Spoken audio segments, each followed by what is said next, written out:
할렐루야. 예수 그리스도 이름으로 하나님 말씀 증거하겠습니다. 우리 다 같이 하나님 말씀 잠언 11장 1절에서 8절까지 말씀을 우리 다 같이 찾겠습니다. 잠언 11장 1절에서 8절까지의 말씀을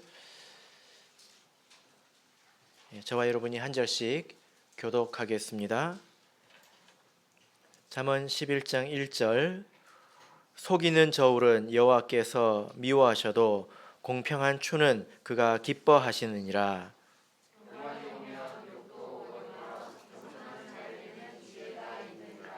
정직한 자의 성실은 자기를 인도하거니와 사특한 자의 패역은 자기를 망케 하느니라.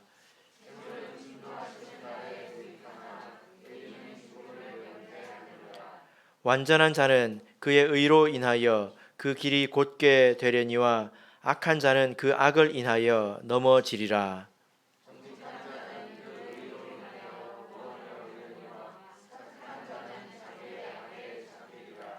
악인은 죽을 때에 그 소망이 끊어지나니 불의의 소망이 없어지느니라. 의인은 환난에서 구원을 얻고 악인은 와서 그를 대신하느니라. 아멘.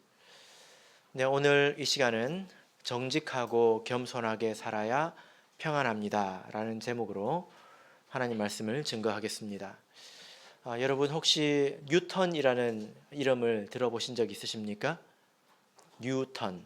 예. 아주 유명한 과학자이죠. 과학을 학교에서 배울 때 꼭 나오는 그런 인물입니다. 뭐 뉴턴의 삼법칙, 뭐 만류 인력의 법칙, 이런 것을 발견한 사람이죠.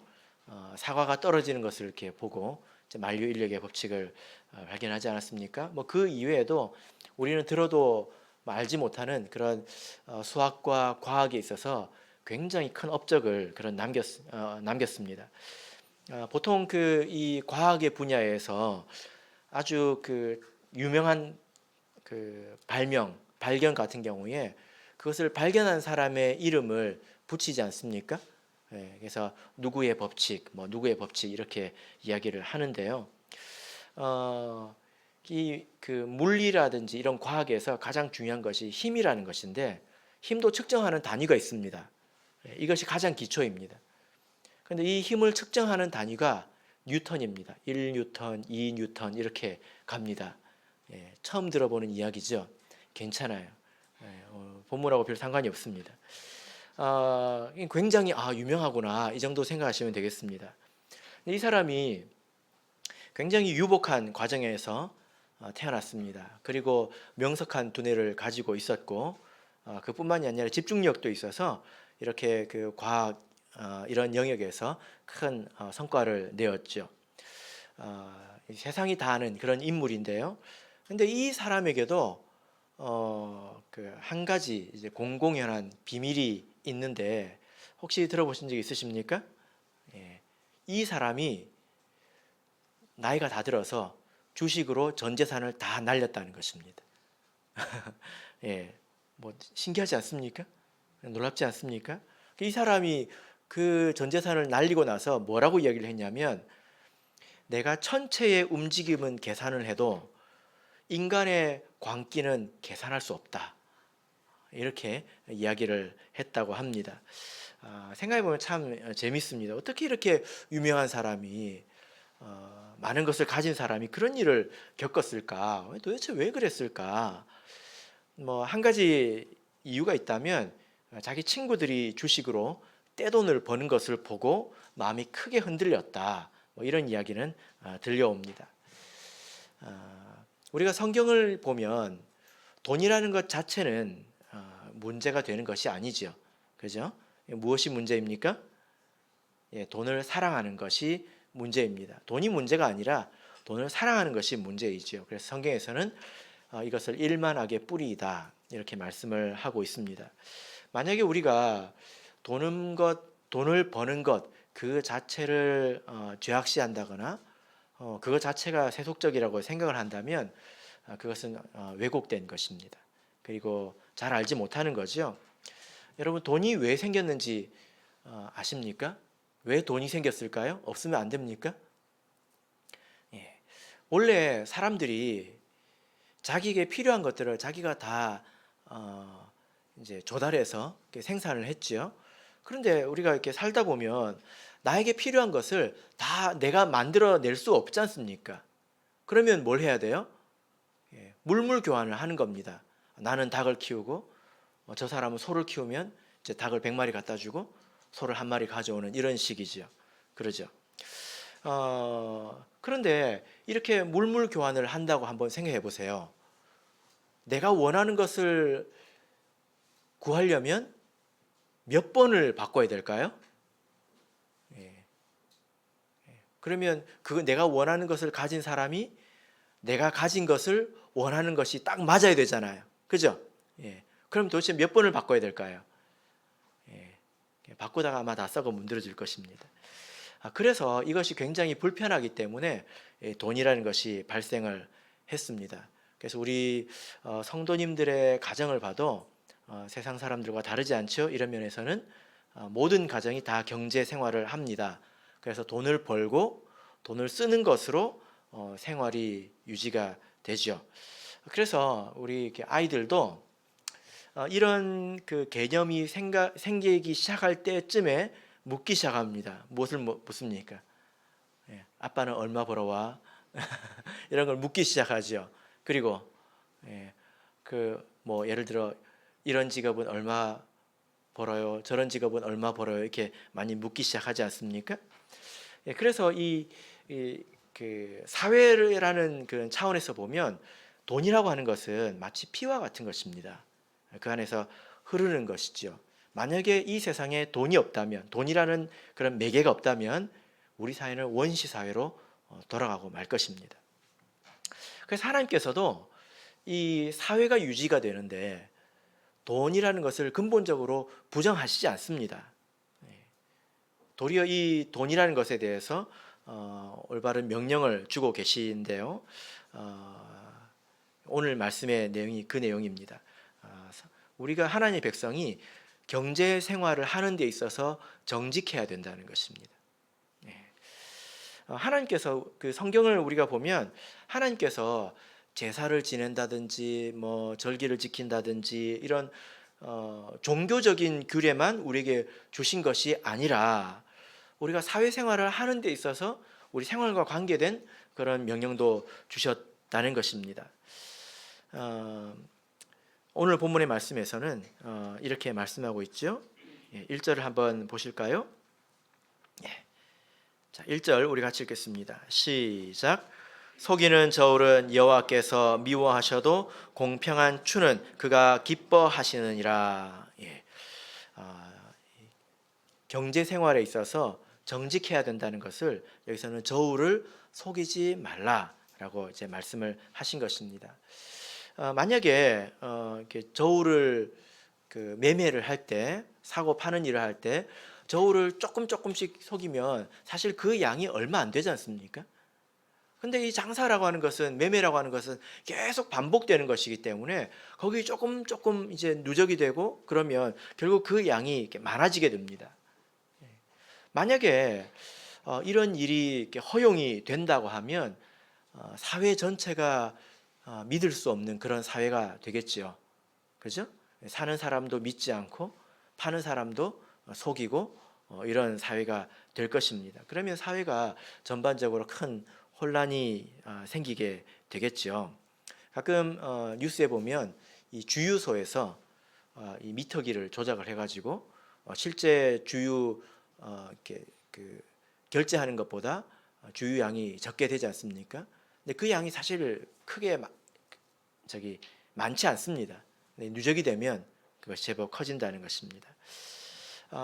성경에서도 이렇게 속이는 저울은 여호와께서 미워하신다, 공평한 추를 하나님께서 기뻐하신다, 이렇게 말씀을 하고 있는데요. 여러분 혹시 뭐 매매를 하실 때 저울이나 추를 사용하십니까? 지금 그렇지 않죠? 요즘 사회는 이렇게 눈에 보이는 것만, 또 무게를 달 수 있는 것만 사고 파는 것은 아닙니다. 그죠? 예. 보이지 않는 것, 또 정신적인 것, 지식적인 것, 이런 것들을 또 사고 팔고, 또 개인 간에만 거래가 있는 것이 아니기 때문에 우리가 이 말씀을 이 시대에는 훨씬 더 폭넓게 생각을 해봐야 된다라는 것입니다. 그래서 이 말씀을 우리가 단순히 저울이나 추 이것만 가지고 생각할 것이 아니라 정직이라는 그런 개념을 가지고 생각을 해야 된다는 거죠.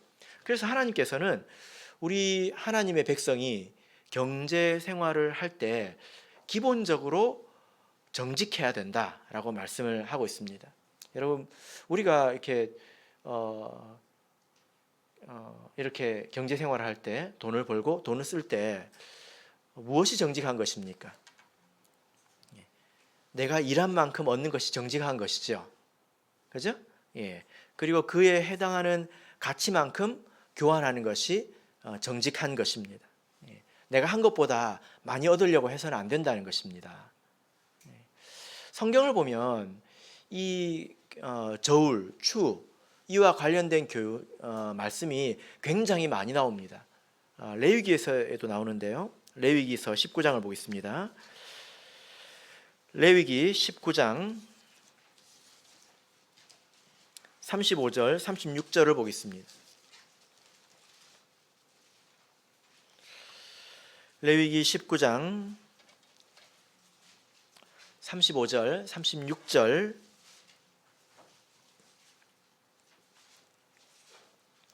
자, 같이 읽겠습니다. 시작. 너희는 재판에든지 도량형에든지 불의를 행치 말고 공평한 저울과 공평한 추와 공평한 에바와 공평한 흰을 사용하라.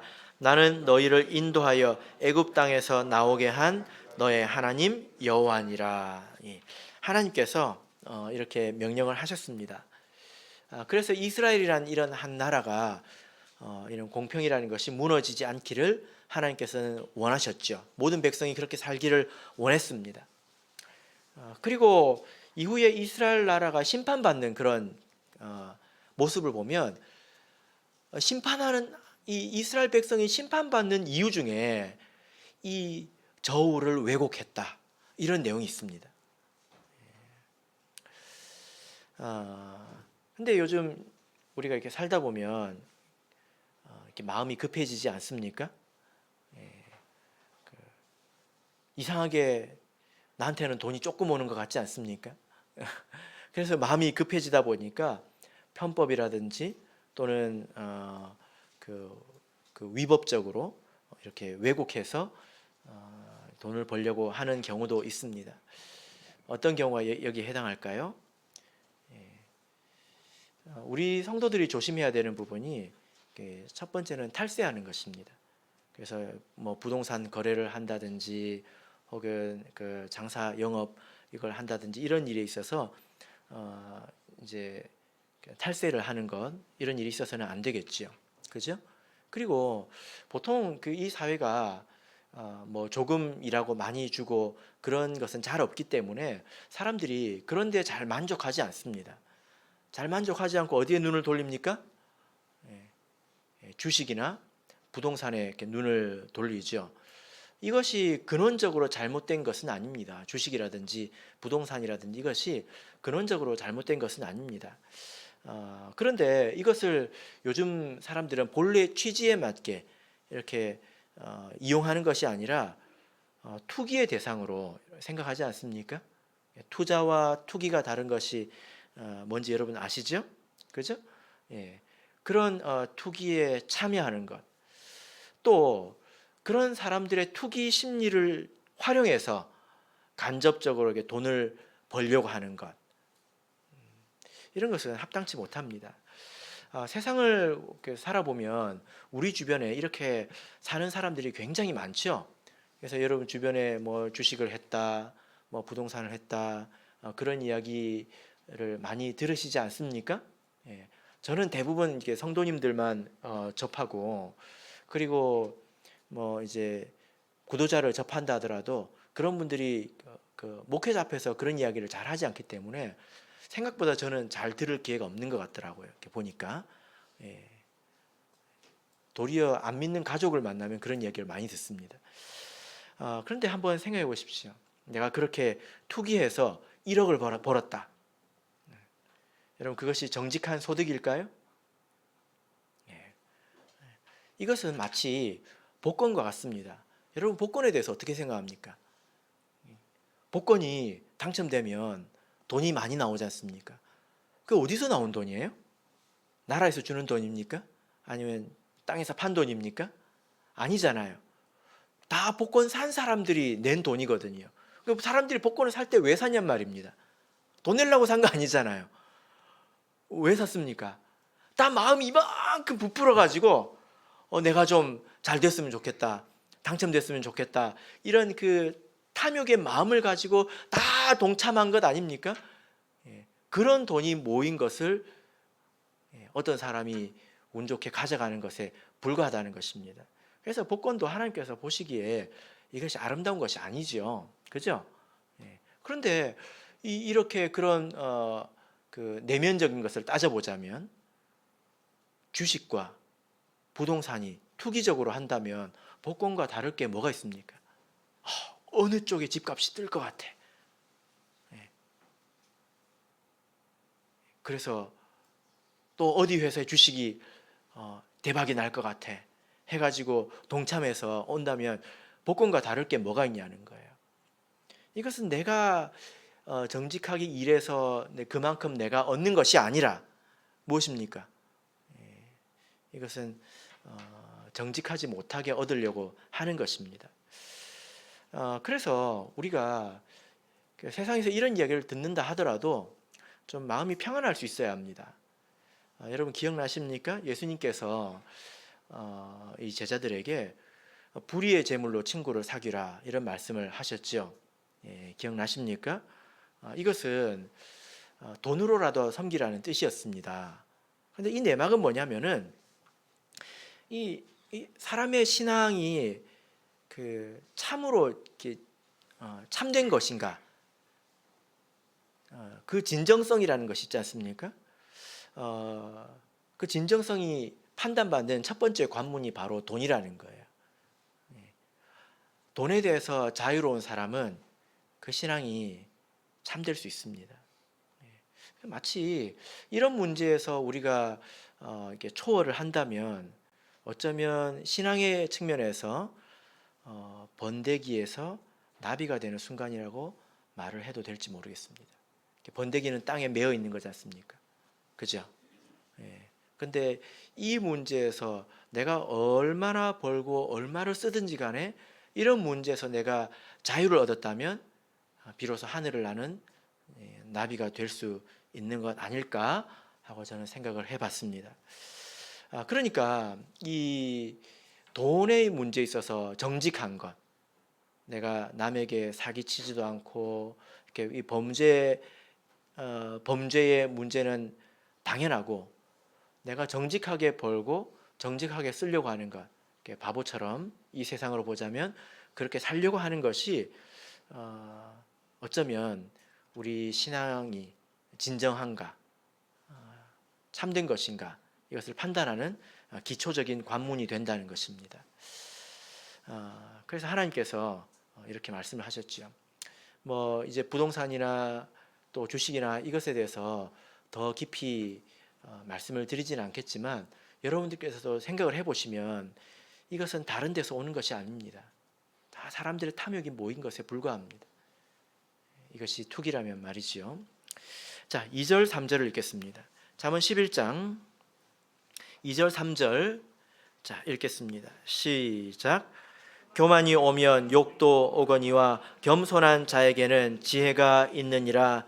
정직한 자의 성실은 자기를 인도하거니와 사특한 자의 패역은 자기를 많게 하느니라. 갑자기 교만이 나왔습니다. 여러분, 교만이라는 것이 무엇입니까? 교만이라고 하는 것은 자기를 스스로 높이는 것을 교만이라고 하지 않습니까? 그런데 이 말씀은 우리가 경제적인 차원에서 생각해 볼 수 있습니다. 경제적인 차원에서도 사람이 자기를 높일 수 있다는 것입니다. 나는 이 정도 집에는 살아야지. 내가 이 정도 차는 가져야 되는 거 아니야? 내가 이 정도는 먹고, 이 정도는 입고, 이 정도는 누리고 살아야지. 하는 것입니다. 여러분 한번 생각해 보십시오. 하나님께서 애초에 우리를 아시기 때문에 우리에게 어울리는 그런 부를 허락하셨을 것입니다. 우리에게 허락하신 그런 부의 양이 있을 거란 말이에요. 너는 이만큼이 어울려. 너는 이만큼이 어울린다 하고 이렇게 주신 게 있을 거란 말이에요. 그죠? 당연히 있지 않겠습니까? 그래서 우리가 이 점을 생각하고 살아야 합니다. 무조건 더 부자가 되는 것, 이게 결코 좋은 게 아닙니다. 제가 이제 결혼 전에 뭐 이제 집을 얻으면 이제 뭘 사야 되지 않습니까? 혼수라고 하는 걸 해야 되지 않습니까? 제가 그 어디죠? 하이마트인가? 뭐 이마트인가 한번 간 적이 있었습니다. 가가지고 제가 굉장히 큰 텔레비전 앞에 섰습니다. 그래서 이거 참 좋네 하고 했더니 저한테 들려오는 말이 저게 어울리는 집을 먼저 사라. 이런 이야기가 들려오더라고요. 아무리 생각해도 제가 할 말을 찾지 못했습니다. 그게 맞죠? 그죠? 사람도 그런데요. 사람의 믿음이 성장하지 못하면 그 큰 재물이 어울리지 않습니다. 흉해 보입니다.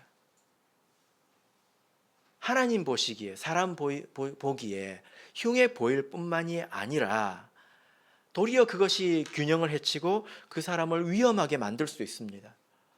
돈이 없었으면 천국에 갈 뻔했는데 돈 때문에 천국에 못 가는 경우가 있을 수 있지 않겠습니까? 성경에 보면 부자 청년이 나오죠. 그 청년이 재산이 작았으면 사도가 되어서 성경에 이름이 나왔을지도 모르겠습니다. 그래서 여러분, 우리가 자기를 생각할 줄 알아야지 스스로를 너무 높여서는 안 됩니다. 여러분, 그렇게 꼭 좋은 옷을 입고 사셔야 되겠습니까? 그렇게 좋은 집에 꼭 사셔야 되겠습니까? 사실 우리는 허 집사님 왜 웃으세요? 그렇게 좋은 집이라고 하시는 데서 빵 터지셨네요.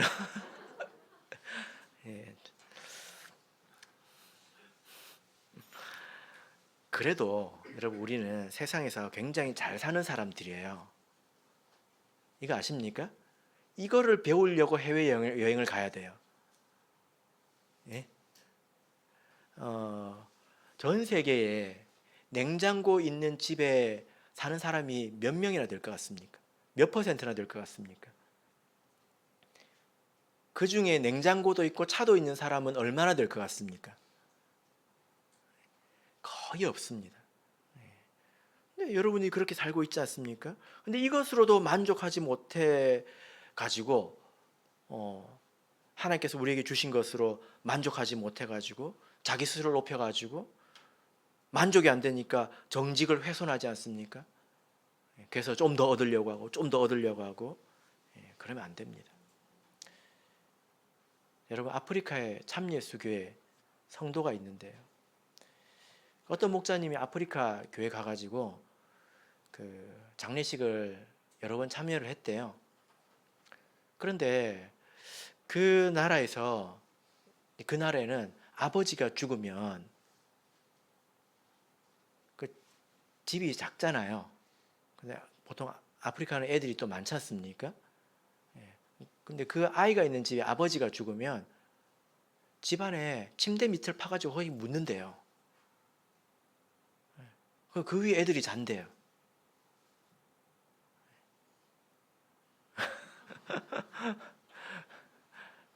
제가 그 참예수교회 목사님한테 들은 이야기입니다. 참예수교회 성도 장례식에 가서 본 게 그거라는 거예요. 여러분들은 아무도 그런 데 안 사시지 않습니까? 그죠? 예. 그래서 우리가 좀 겸손할 수 있어야 합니다. 여러분 이 말씀을 보십시오. 교만이 오면 욕도 오거니와, 교만해서 우리가 정직을 잃어버리면 이 욕이 세트로 온다는 것입니다. 그래서 교만과 욕은 세트입니다. 근데 반면에 겸손은 무엇과 세트입니까? 예, 지혜와 세트라는 것입니다. 겸손하다고 하는 것은 그냥 사람이 이제 뭐 겸손이 넘친다 이런 것이 아니라 지금 자기의 삶의 수준에 만족한다는 거예요. 내가 생수 못 사 먹어도 수돗물 끓여 먹는 것으로 굉장히 만족한다는 것입니다. 그런 사람들의 특징은 뭐냐면 이 사람들이 이익에 의해서 판단이 굽어지지 않기 때문에 그 사람들은 지혜롭습니다. 삶에 있어서 우리가 굉장히 지혜로운 판단을 해야 될 때가 사실 그렇게 많지 않아요. 도리어 어리석어지지 말아야 될 때가 많죠. 근데 사람들이 왜 이렇게 어리석어집니까? 욕심에 눈이 멀어서 판단이 굽어진다는 것입니다. 그런데 내가 스스로 겸손해서 스스로 만족하는 사람이라면 그런 기초적인 판단에서 실수를 하지 않을 것입니다. 그래서 여기 보면 겸손한 자는 지혜가 있다. 눈이 흐려지지 않는다라고 말씀하고 있습니다. 그래서 3절을 보시면 정직한 자의 성실은 자기를 인도하거니와. 여러분 그래서 여기서 정직한 자는 앞에서 겸손한 자와 같은 자이죠. 그죠? 겸손한 자, 내가 한번 생각해 보십시오. 내가 지금 한 달에 100만 원을 버는데 충분히 만족합니다. 그리고 더 있어도 쓸 게 없어요. 더 먹을 것도 아니고. 그런 사람들은 정직하게 살 것입니다. 괜히 양심을 상해가면서까지 이 정직을 훼손해서까지 돈을 더 벌려고 하지 않을 것입니다. 그래서 여기서 겸손한 자와 정직한 자는 같은 거예요. 그죠? 그런 사람들은 성실해서 자기 자신을 인도한다는 지혜로운 눈이 있다는 것입니다. 그래서 우리 성도들이 이렇게 스스로 만족할 줄 아는 것, 과도히 짐을 지고 유지하려고 하지 않는 것, 이것이 참 중요합니다. 디모데전서를 보겠습니다. 디모데전서 6장 말씀을 보겠습니다.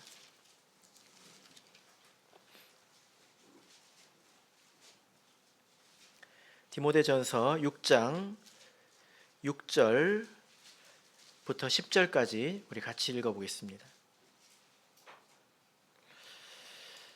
디모데전서 6장 6절에서 10절 읽겠습니다. 시작. 그러나 지족하는 마음이 있으면 경건이 큰 이익이 되느니라. 우리가 세상에 아무것도 가지고 온 것이 없음에 또한 아무것도 가지고 가지 못하리니 우리가 먹을 것과 입을 것이 있은즉 족한 줄로 알 것이니라. 부하려 하는 자들은 시험과 올무와 여러 가지 어리석고 해로운 정욕에 떨어지나니 곧 사람으로 침륜과 멸망에 빠지게 하는 것이라. 돈을 사랑함이 일만하게 뿌리가 되나니 이것을 사모하는 자들이 미혹을 받아 믿음에서 떠나 많은 근심으로 자기를 찔렀도다. 여러분 지족하는 마음이 있으면 경건에 큰 이익이 됩니다. 자기 삶의 수준에 만족하는 사람들은 성경을 있는 그대로 체험할 그럴 가능성이 훨씬 더 높아집니다. 그래서 이 지족의 기준을 뭐라고 하고 있습니까? 우리가 아무것도 가지고 오지 않았고 또 아무것도 가지고 가지 못하기 때문에 지금 먹을 것과 입는 것이 있는 것으로 만족하라는 거예요. 그죠? 반면에 부하려 하는 자들은 어떤 결과를 얻게 됩니까? 스스로 시험, 또 올무, 해로운 정욕에 스스로 떨어져서 여기 보면 10절을 보면 많은 근심으로 자기를 찔렀다 이렇게 말하고 있습니다. 욕심이 없으면 경험하지 않을 일들을 스스로 경험하게 된다라는 것입니다. 성경에 보면 이런 그 예가 있는데 바로 이제 발람이라는 사람이죠. 민수기 22장을 보겠습니다. 민수기 22장 민수기 22장 4절부터 제가 읽겠습니다. 민수기 22장 4절. 미디안 장로들에게 이르되 이제 이 무리가 소가 밭에 풀을 뜯어 먹음 같이 우리 사면에 있는 것을 다 뜯어 먹으리로다 하니 때에 십볼의 아들 발락이 모압 왕이었더라.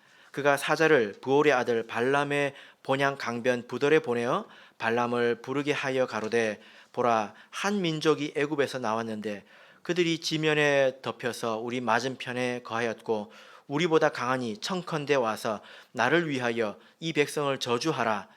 내가 혹 쳐서 이기어 이 땅에서 몰아내리라. 그대가 복을 비는 자는 복을 받고 저주하는 자는 저주를 받는 줄을 내가 알미니라. 7절. 모압 장로들과 미디안 장로들이 손에 복술의 예물을 가지고 떠나 발람에게 이르러 발락의 말로 그에게 고하매 발람이 그들에게 이르되 이 밤에 여기 유숙하라. 여호와께서 내게 이르시는 대로 너에게 대답하리라. 아주 유명한 그런 이야기지 않습니까? 발람이라는 사람은 하나님의 선지자입니다. 비록 그는 선민은 아니었지만 이제 과도적인 시대에 하나님의 선지자로 살았던 그런 사람입니다. 그런데 이 사람이 이 모압의 왕 발락에 의해서 사주를 받게 되지요. 이 사람들이 그냥 온 게 아니라 무엇을 가지고 왔습니까? 예물을 가지고 왔습니다. 이것은 그럼 이 저주하는 것을 기도해 봐야 될까요? 아니면 기도를 안 해야 될까요? 이 발람이 웃기죠? 뭐라고 그럽니까? 있어봐, 내가 물어볼게. 여기서 이미 틈이 벌어진 거죠. 있어봐, 이게 이제 이미 틈이 벌어진 거예요. 이 마음의 여지를 준 것 아니겠습니까? 그리고 기도는 왜 합니까? 아닌 걸 뻔히 아는데, 하나님의 택한 백성인 걸 뻔히 아는데 기도는 왜 합니까? 혹시나 해가지고 해보겠다는 것 아니겠습니까? 이렇게 욕심이란 것이 생기면 여지를 주게 되고 잘못된 기도를 하게 되고 이런 일을 겪는다는 것입니다. 여러분, 그래서 내 생활에 있어서 교만하지 마시고 겸손하시길 바랍니다. 자기를 너무 이렇게 높이면 안 돼요. 내 믿음의 수준을 생각을 하십시오. 하나님께서 나에게 이 정도 주셨나 보다.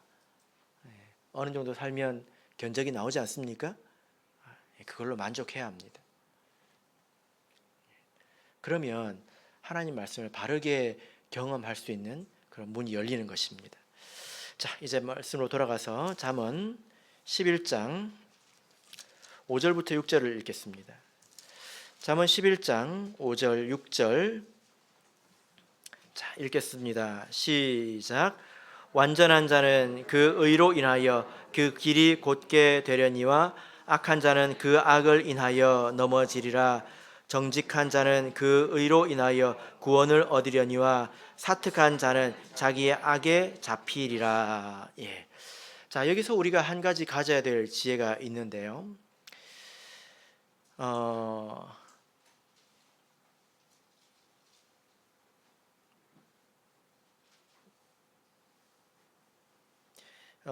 사절을 보시면 진노하시는 날이 나오지 않습니까? 진노하시는 날, 그죠? 여러분, 혹시 이렇게 정직을 버려서 재물을 얻은 사람을 보셨습니까? 혹시 그런 사람들을 보고 부러워하셨습니까? 우리가 생각해야 되는 것은 진노의 날이 있다는 것입니다.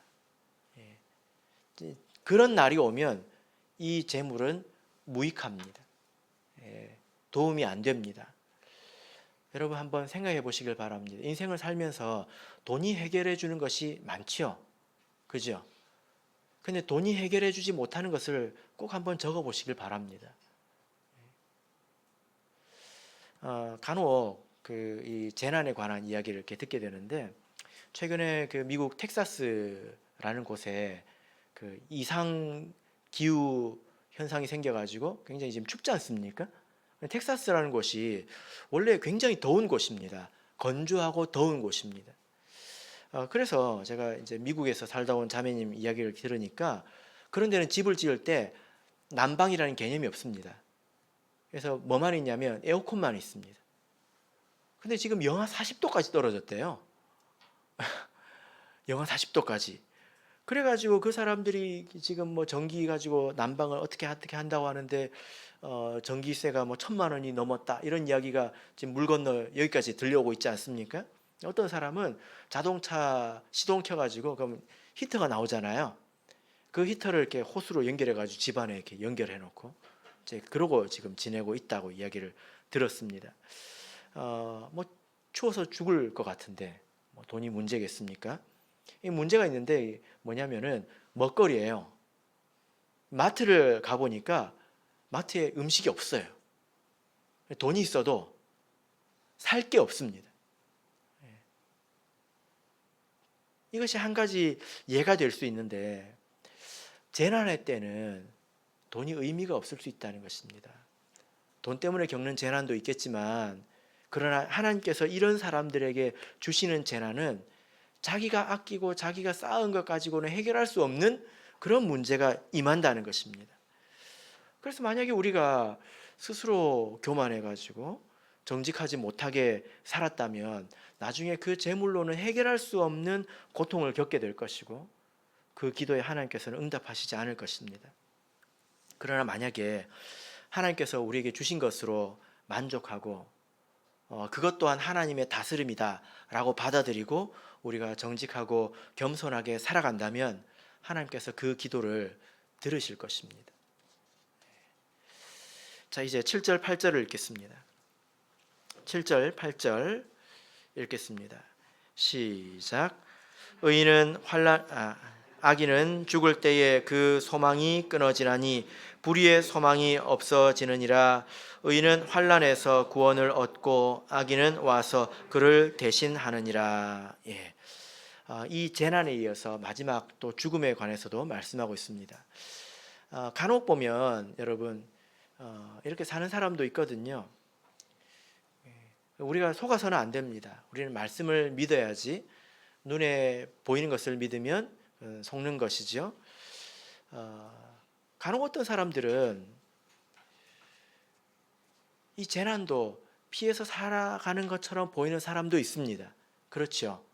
그러니까 우리 성도들이 시험에 드는 것입니다. 근데 속지 마십시오. 왜냐하면은 사실상 여러분들은 그 사람의 인생을 잘 모릅니다.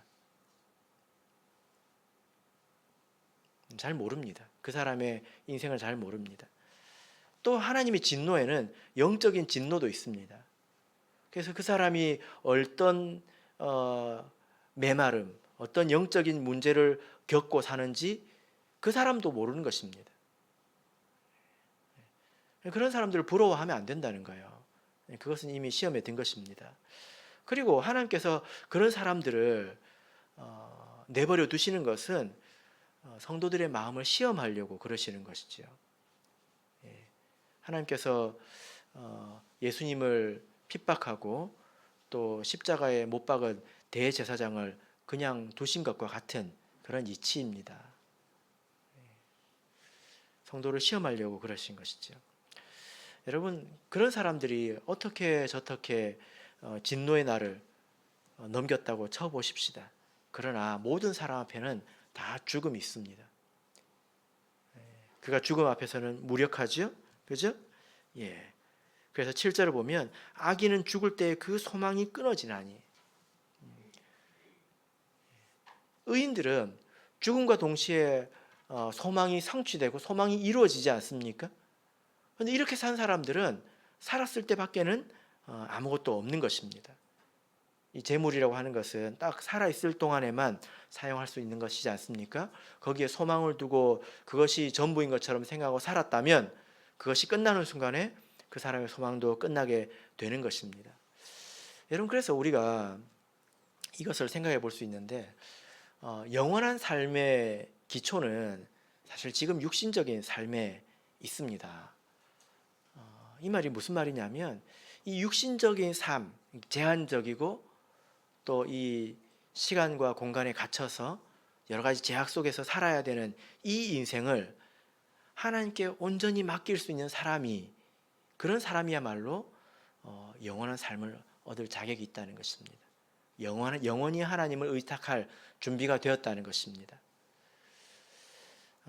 그래서 지금 생활의 염려나 혹은 욕심에 이 믿음이 무뎌지지 않고 살아가도록 조심히 하시기를 바랍니다. 말씀의 결론 맺겠습니다. 요즘 이 시대를 이렇게 보면 사람들이 정직한 소득을 얻으면 도리어 손해보는 것 같은 그런 생각을 가지고 있지 않습니까? 누구는 뭐 집값이 이만큼 올랐다, 누구는 주식을 해서 이만큼 벌었다, 그런 이야기를 보면 나는 가고 있는데 다른 사람들이 너무 빨리 가니까 나는 후진하고 있는 그런 기분이 들지 않습니까?